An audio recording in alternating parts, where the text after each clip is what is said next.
Andito po tayo ngayon sa bahay ni Kuya. Charot. May case po kami ng anak ko, which is Deron. It has an ASD, autism. He was diagnosed when he was 3 years old ng autism or autistic. So right now he's 12 years old and may bago po kaming pinagdadaanan na mag-ina. Sa ngayon po, si Deron po ay 2 days nang nilalagnat. It started 2 days. May symptoms of pamamaga ng lalamunan, which is usually sa mga batang katulad ni Deron na may autism, hindi makontrol pagkain ng mga matatamis, like for example mga fudgy bar, any kinds of chocolate, biscuit, and then Milo or Chucky.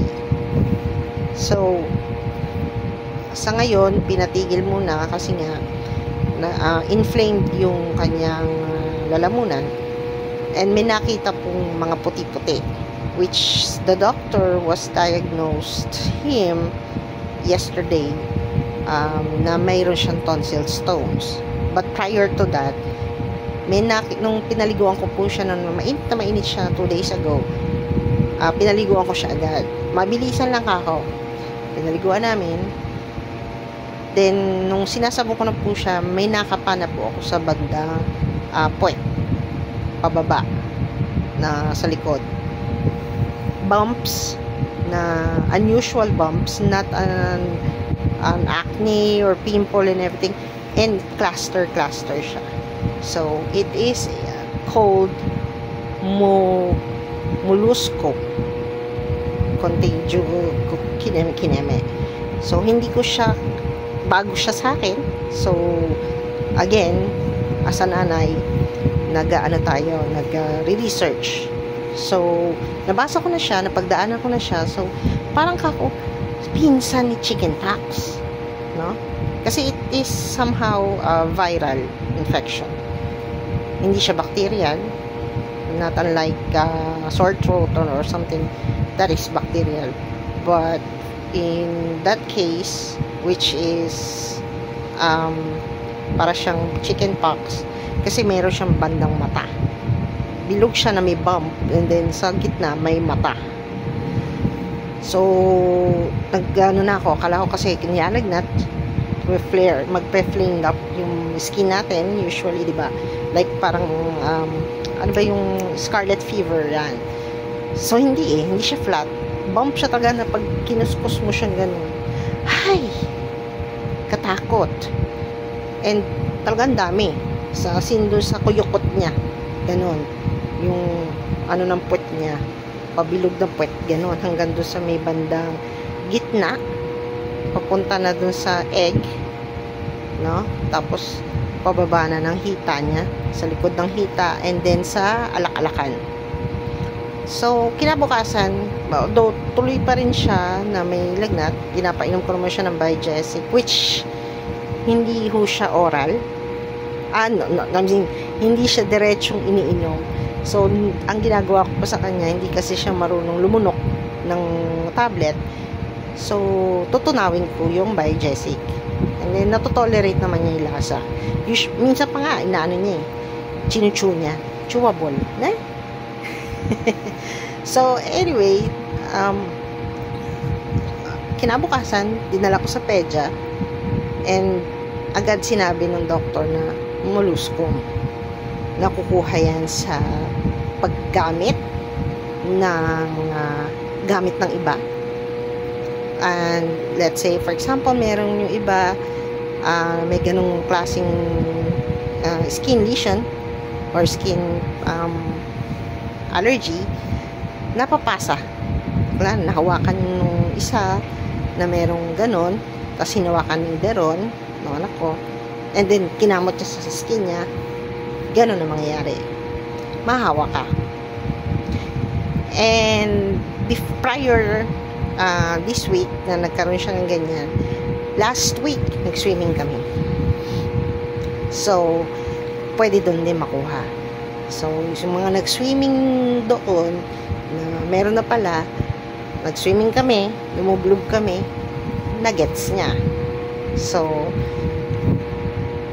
that is one thing na inano ko, naisip ko na nakuha niya. So anyways, yun nga yung sabi ng doktor, ng pedyo niya. So hindi siya niresetahan ng gamot regarding to that. Ang nangyari, sinilip yung lalamunan niya, niresetahan lang siya ng cefuroxime for inflamed sore throat, tonsillitis. But then again, may nakita si doctor na puti-puti nga, and she thought na it was a tonsil stones. But after namin umuwi, and after a day galing ng pedya, nalaman ko na pwede pa lang magkaroon din sa throat ng molluscum, sorry, molluscum. So inflamed yung mouth niya, it's like a sore, may singaw, and then dun sa ngala-ngala, pababa dun sa uvula, yung lalamunan. Nung makikita mo meron ding-dong bell, yan. So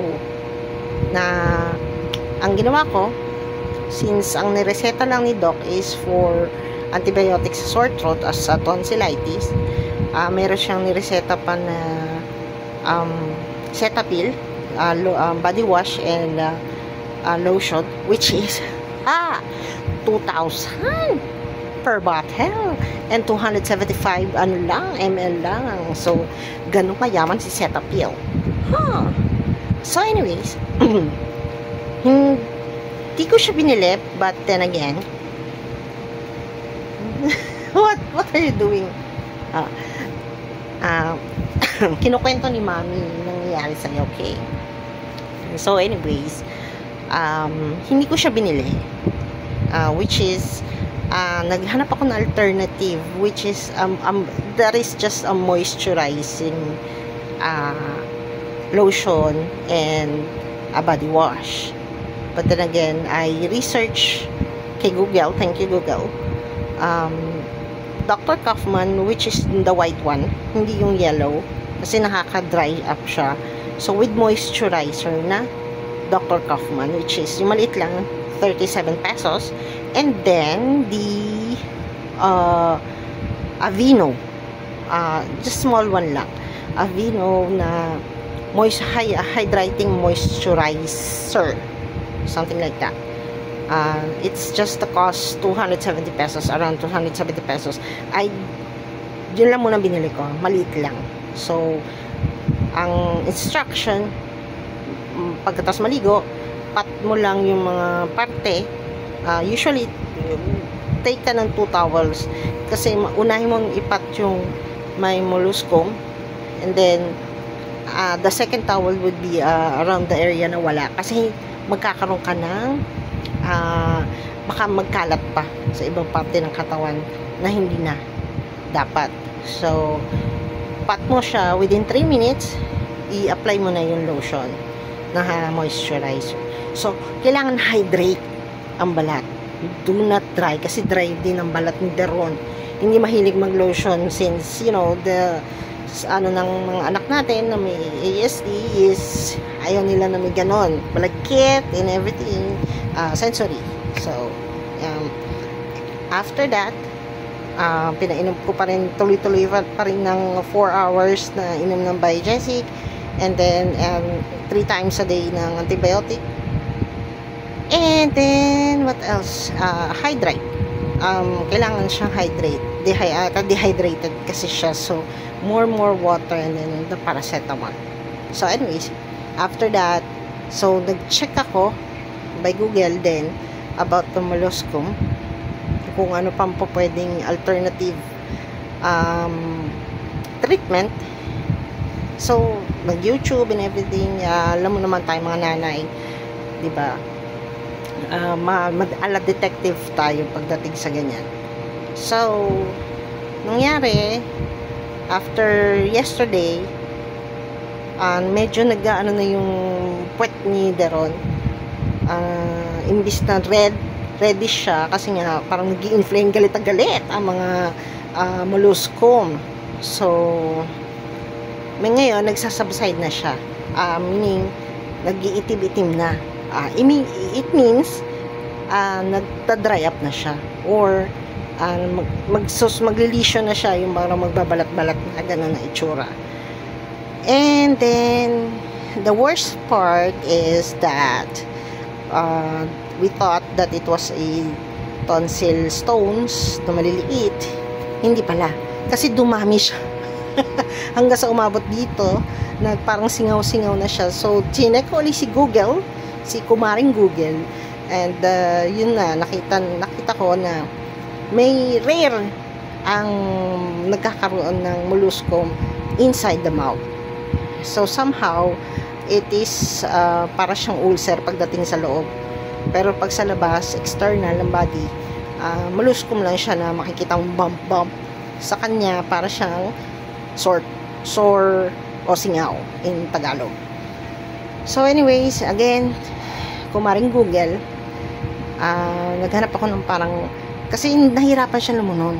Hindi siya makakain ng mga, although gutom siya, gusto niya kumain, hindi niya malunon. Sabi ko, chew it gradually, and kailangan niya talagang grind na sa bibig bago mo lunutin.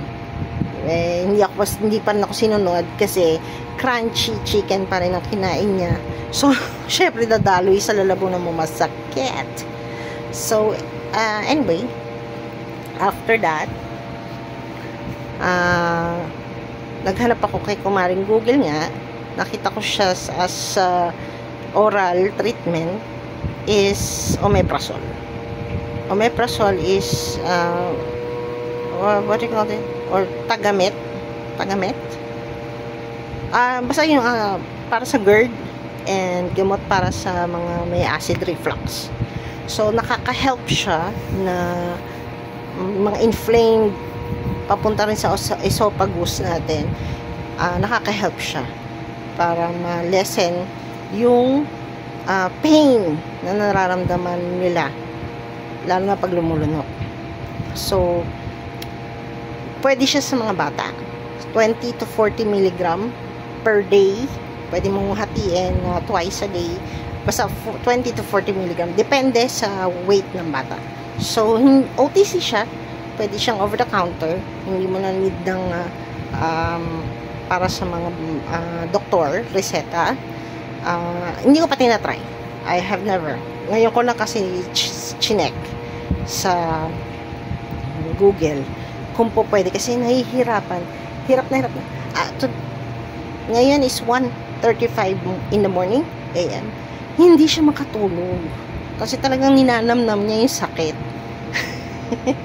So, anyways, naghanap lang ako ng treatment, malesen yung nararamdaman ni Deron na pain, lalo na pag lumulunon.